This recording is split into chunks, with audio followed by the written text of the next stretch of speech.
What's up, everybody? I'm Andrew Lockwood, and today I want to talk about 3-digit zip codes, specifically taking your data, which may be in a spreadsheet or a table in numerical fashion, and really visualizing it in a different way. We can look at data at the zip code level, but if we aggregate it to the 3-digit zip code level, or the first 3 digits of those 5-digit zip codes, it makes for an easier view sometimes. So let's get right to it. So I've got a data set here, a lot of different cities, states, zip codes, and then volume. I happen to be in logistics and transportation, so I see a lot of geo data like this. And I've already kind of broken it down here at the city, state, zip level. But what I want to do is I want to look at this volume at the 3-digit zip level and see if I can draw any conclusions from that. Now, something to note. In the US here, we have 5 digits to our normal zip codes. You may see 4 at the trail end. That's to specify the very specific area within the 5-digit zip that you're ordering, that you're going to. But here, in this case, if I filter, I can see all the different 5-digit zips that I have in this specific file. If I go all the way to the bottom, it looks like I've got 994 rows here. So going back to this filter, I want you to take note that in the US, our zip code system, at least in the Northeast, it starts with a 0, and there's some territories like Puerto Rico that may start with 00. I'll show you why that's important here in a second, but the first thing we need to do is essentially convert this data to be a formatted zip code within Excel, and then we're going to do some coding to take it from 5-digit zip to 3-digit zip. So let's get to it. First thing I notice is it has a little green tab, if you will, at the very top left of the cell. Why is it? I'm going to click here, kind of hover over it. It says the number in this cell is formatted as text, and I need it to be formatted as a zip code. So I'm going to select it, right click, go to Format Cells, and there we go. I already clicked this a little bit earlier, but I want to go down to Special and Zip Code. That's what I'm looking for. I'm going to click OK, but it remains that way. Why? Well, it's a text, and you got to convert it to a number. Here's a really quick trick to do that. I'm just going to click to the next available column. My data is already formatted as a table, by the way.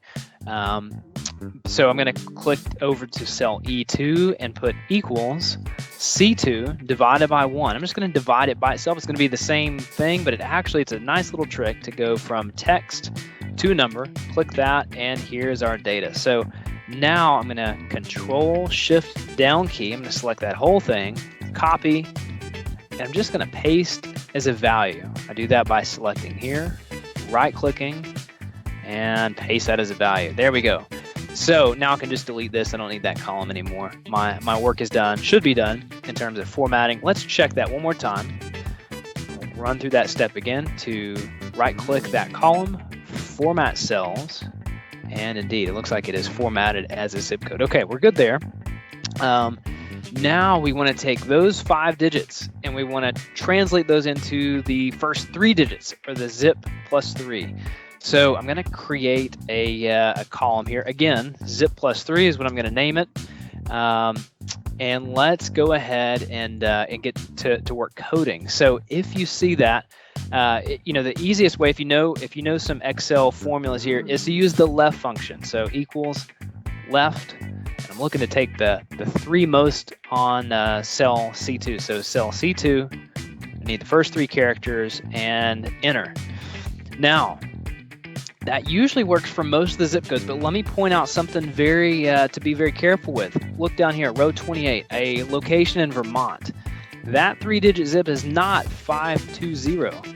It should be 052. Here's the workaround. Here's the trick that I've learned through a little experience. We're going to use a combination of the if, the left function, and then a concatenate function to mash up what we're looking for. So before we get into that, let me go through the different combinations. If we have data from Puerto Rico, it might look something like this. It's got 2 zeros to start, and look at that. Excel went ahead and trimmed off. Where'd my zeros go? I don't know. That's what it did. You may have some in the Northeast that start with a 0, 1. I'm just making up some numbers here. That may be a zip code in the Northeast, and look at that, trimmed off the 0. And then finally, you're going to have regular zip codes that are 5 digits long. Now, check this out. Excel does not recognize those first zeros if we do a length function. I'm going to prove a point here. In this column, I'm going to do my len length function of C2, and it's going to report back and say, yep, most of these I have 5 digits. Oh, this one only has 4, so it is not recognizing that leading 0, and that's important because that's why it's trimming it off. So let's get to work in revising this formula. So I'm going to write an if function. So if the length of C2 equals 3, then what I want it to do is concat, or basically mash up, and I'm going to put in parentheses here what I want it to mash up with, 2 leading zeros, left, C2, 1. So let's kind of look at that before we move on. So again, we want 3 digits. I'm going to mash up the 2 zeros, and then the very first digit there, which in cell G3, if we look at that, that would be an 8. So it would be 008. All right, now let's take care of the next scenario. If length of C2 equals 4, this time we need to mash it up with 1 0 and left C2, 2 digits this time, right? And finally, the last scenario is going to be where the length is 5 digits, but we're going to get to that point, right? Because if it's not 3, if it's not 4, it's going to be 5. So we'll keep this here. So that is going to be our new formula. Again, you may have to kind of reverse the video and go through that again to fully get it. Write out that formula a couple times. The more you practice this, it'll just become like a second-hand trick as you're dealing with zip codes. But I'm going to click enter. And as you can see, check that out. Magically, the 0 this time got mashed up with the 5-2. So now we've got our 3-digit zip code. That's exactly what we were looking for. And now we want to map it. So I'm going to transition to something else here within Excel. Not a lot of people know about it. It's been out for like 6-7 years now. I don't know how people don't know about this, but I love this product. If you go to Insert, go to 3D Maps, and open 3D Maps, you're going to have this new window pop up. And now, instead of looking at this data in a spreadsheet, you're going to be able to visualize it popping out of the map, or whatever way you want in this context. Now, if you've never dealt with 3D maps before, I should say when you do this, or if you've never done it before, you may need to check on this. Go to File, Options, and make sure that this is a COM add-in. So if I go to Manage COM add-ins, there we go. I've got my Microsoft Power Map for Excel. That box has been checked, so no need to add it back in. I've already got it. I'm going to cancel out of that. So let me go back to my Power Map. And this is like an annoying little 3D Map Tour text box that always, anytime you go through this the first time. So let me just, I'm going to delete that here for a second. All right, now going back to our map. There's a lot of different things you can do with this. You can create videos, compelling visuals. Let me just kind of walk you through that. When we open this up, what Excel did in the background is it took that table and it added it to a data model in the background. It's like a spreadsheet behind the spreadsheet. From that, Excel is using that, is basically translating that data and showing it on this map. So it went ahead and mapped it by city. We could choose postal code if we wanted to. And Excel, is processing here in the lower left. It's going ahead and doing that for us. We'll let it kind of map that out here in a second. I always like, putting the labels on. And let's do a flat map. Not that the Earth is flat, but it helps to kind of see it that way sometimes. And then from a height standpoint, maybe I want to see the volume jumping out of the map, so I know how much volume per area. So go here and click volume for height. So we need to change our perspective a little bit. I like to click that down key, and it gives us like maybe a 45-degree angle view of the data coming out of the map. Now, I want to alter this, and again, my goal was to show it by 3-digit zip, so I need to alter this a little bit. In the locations, I'm actually going to delete these fields, right? It's going to take the data away.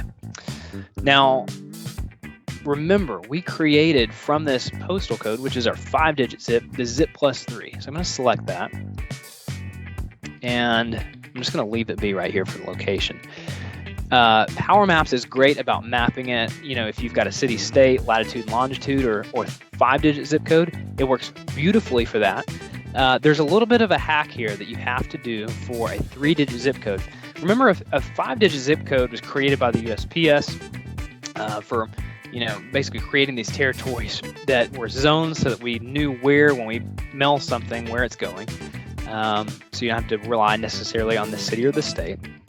So a Zip+3, you could say, okay, through this process of just looking at the first 3 digits, we can look at the country in a different way. So instead of a crazy number of zip codes, which there are, it's only about 900 or so Zip+3 or 3-digit zip zones. Only 900. That's not too bad. That's a little more feasible and palatable. So what I had to do here, I'll put the link in the video so you've got access to it, but it's called essentially a shapefile, a .shp file. And to upload those boundaries, which are not pre-populated in here, I'm going to go to custom regions, click there, and import a new set. And let me go to my downloads. It's right here. So I went ahead and downloaded this. Again, you'll see the link. You can download it yourself. But it says AutoCAD shape source. It's pretty hefty. Let me click on that and open. So Power Maps is going to process this in the background, and we'll give it just a few seconds. So while it does this, again, my intent is to show volume per 3-digit zip region. That's the whole point of this. So it gives me this little dialog box, pick region name from, and that's where I need to go down. Oh, there's my Zip+3. Select that, and there we go. 892. I was a little over. It said 900. 892. All right, import. So now what I can do here for my Zip+3 back in the location on the top right is I'm going to use this drop down, and I'm going to go to custom region, because we just imported the shape file for all our Zip+3s. So I'm going to select this custom region, and there we go. Now what this does, if I hover over one of these, is this shows me volume per 3-digit zip. Now I do like the bars they're popping out of the chart. Again, this is kind of a big difference between looking at it each zip code, each 5-digit zip code, and then kind of aggregating it up to the 3-digit zip level. Helps me kind of swallow where the volume is on the map. Now you can play around with this. I like the changing the visualization to a region. Sometimes the darker the region, the more volume there is there. And you can see it looks like this little spot here in Texas, 750 has almost 200 just in that 3-digit zip zone. There's all kinds of fun things that you can do to play around with this. But again, just to kind of show you that difference, here's the data at a 3-digit zip level. And then let's change it and show again at the zip code level. It's a little harder to pick out some of the patterns that are going on here.